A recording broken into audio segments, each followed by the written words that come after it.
राधे राधे दोस्तों, आज हम आपको सुनाएंगे 7 भाई और एक बहन की कहानी।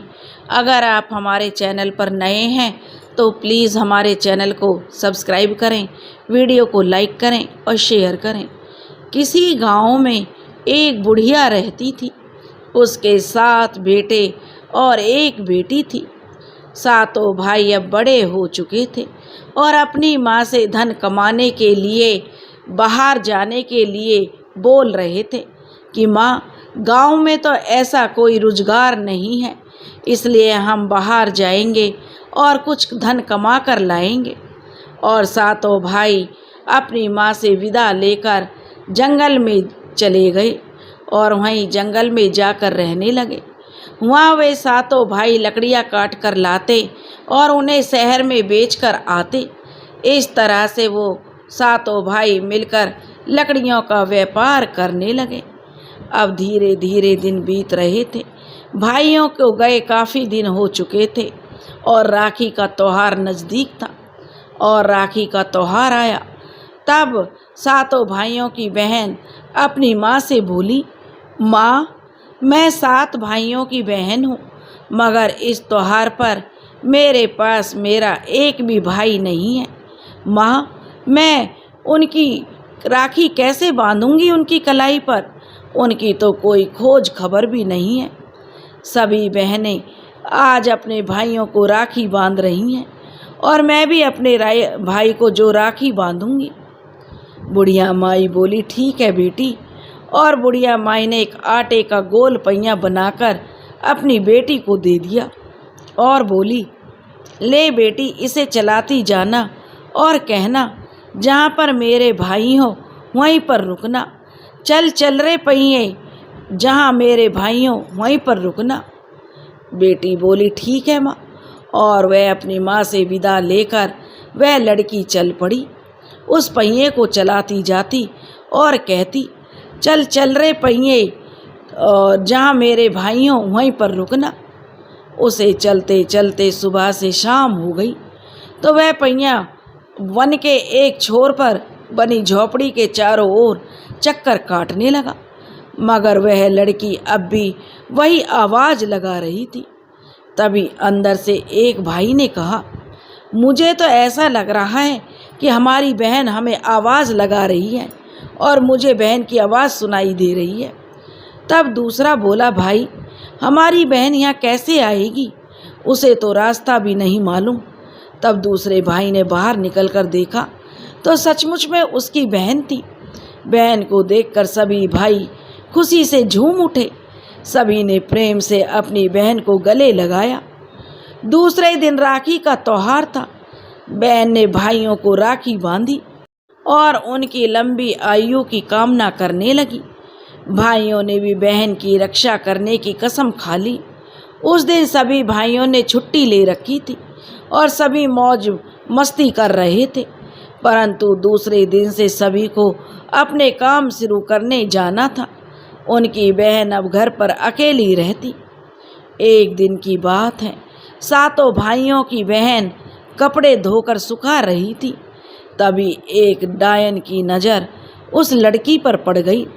वह डायन उसे खाने की फिराक में रहती, मगर उसे पता था यह झोपड़ी 7 भाइयों की है और उन्हें पता चल गया कि उनकी बहन को इस डायन ने खाया है तो वो उसे जिंदा नहीं छोड़ेंगे। इसलिए उस डायन ने एक युक्ति सोची। उसने अपना भेष बदला और उस लड़की के पास आकर कहने लगी, बेटी, मैं तुम्हारा क्या हाल है? तुम मुझे बहुत दिनों के बाद मिली हो, शायद तुम मुझे पहचान नहीं रही हो। मैं तुम्हारी मौसी हूँ बेटी और यहाँ पास में ही रहती हूँ। उस डायन ने उस लड़की का मन जीतने के लिए हर काम में अब उसकी मदद भी की।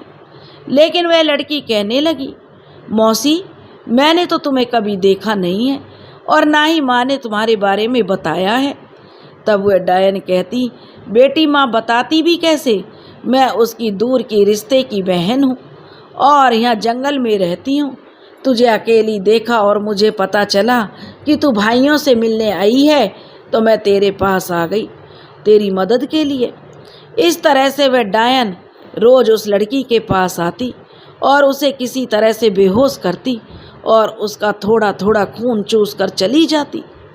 एक दिन भाइयों ने, सातों भाई, अपनी बहन से कहने लगे, बहन, तुझे किस बात की चिंता है? क्या तुम्हें किसी बात की कमी है?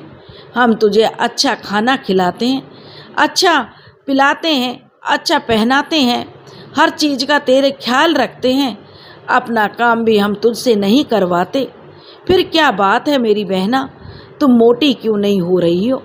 जब से आई हो तब से और भी दुबली पतली हो गई हो, तुम तब इतनी कमज़ोर क्यों हो रही हो? तब उनकी बहन कहने लगी, नहीं भैया, बस यूँ ही। तब उसके भाई बोले, नहीं बहन, तुम हमें बताओ क्या बात है? तब सातों भाइयों की बहन कहने लगी, भैया, जब तुम यहाँ से चले जाते हो तो यहाँ पर एक औरत आती है और कहती है कि मैं तुम्हारी मौसी हूँ, और ना जाने मुझे क्या हो जाता है, फिर मैं सो जाती हूँ और सोकर उठती हूँ तो वह औरत वहाँ से चली जाती है। यह सुनकर भाई कहने लगे कि वह तो डायन है, वह हमारी बहन का खून चूसने के लिए इसे बेहोश करती है। और ऐसा करते हैं, सातों भाइयों ने योजना बनाई कि हम कल छुट्टी करके उस डायन का ही काम तमाम कर देते हैं। और बहन से उन्होंने कहा कि जब वह आए तो उसे पता नहीं चलना चाहिए कि हम यहीं पर हैं। दूसरे दिन सभी भाइयों ने छुट्टी ले ली और वे अंदर घर में जाकर कोने में छुप कर बैठ गए। अगली सुबह डायन आई तो आकर सातों भाइयों की बहन से बोली कि तुम्हारे भाई काम पर गए क्या? तो बहन बोली, हाँ मौसी, आ जाओ, मेरे भाई आज काम पर चले गए हैं। तो कहने लगी, अच्छा? तो वह कहने लगी लड़की, मौसी, आज मैं बाल धोऊंगी, आप मेरी चोटी कर देना। डायन के लिए कौन सी बड़ी बात थी, उसने उसका सिर धोया और चोटी करने के लिए उसे अंदर ले गई। जब डायन सातों भाइयों की बहन की चोटी कर रही थी तो उसने अचानक उस लड़की को बेहोश कर दिया और उसके सिर को खाने के लिए झुकी। तभी सातों भाई कुल्हाड़ी लेकर अपने घर के कोनों में से निकल आए और उस डायन का काम तमाम कर दिया। सभी ने आज उस डायन से पीछा छुड़ाया था, फिर भी सभी उस जगह को छोड़कर वापस अपने घर को जाना चाहते थे। इस तरीके से सातों भाइयों ने डायन से अपनी बहन की रक्षा की और फिर सातों भाई खुशी खुशी अपने घर लौट आए। अब माँ भी खुश थी कि उसके बच्चे उसके पास हैं, बेटे जवान हो चुके थे, तो माँ ने भी योग्य लड़कियां देखकर सातों भाइयों का विवाह कर दिया और सब खुशी पूर्वक रहने लगे। दोस्तों, अगर आपको हमारी कहानी पसंद आई हो तो प्लीज़ हमारे चैनल को लाइक करें, सब्सक्राइब करें और शेयर करें। राधे राधे।